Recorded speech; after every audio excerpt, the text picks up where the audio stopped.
বাংলাদেশের রাজনীতিতে ছড়িয়ে পড়েছে নতুন এক অধ্যায়। ৫ আগস্ট ফ্যাসিস্ট শেখ হাসিনার পর আওয়ামী লীগের শীর্ষ নেতারাও একে একে পাড়ি জমিয়েছেন ভারতে। কলকাতা এখন তাদের নতুন হেডকোয়ার্টার। গোপন আস্তানায় বসে রচিত হচ্ছে ষড়যন্ত্রের নতুন নকশা। সামাজিক যোগাযোগ মাধ্যমে দেয়া হচ্ছে নির্দেশ, ছড়িয়ে দেয়া হচ্ছে অপপ্রচার। ঢাকার রাজপথকে উত্তপ্ত করার যে পরিকল্পনা, তার মূল নাটাই ঘোরানো হচ্ছে কলকাতায়।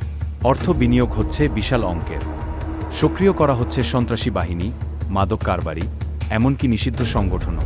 তাদের একমাত্র লক্ষ্য অন্তর্বর্তী সরকারকে ব্যর্থ প্রমাণ করা, বিচারিক প্রক্রিয়াকে বাধাগ্রস্ত করা।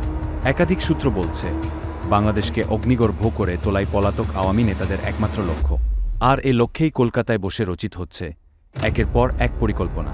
কলকাতা কি তবে সত্যি হয়ে উঠছে পলাতক ফ্যাসিস্টদের অভয়ারণ্য?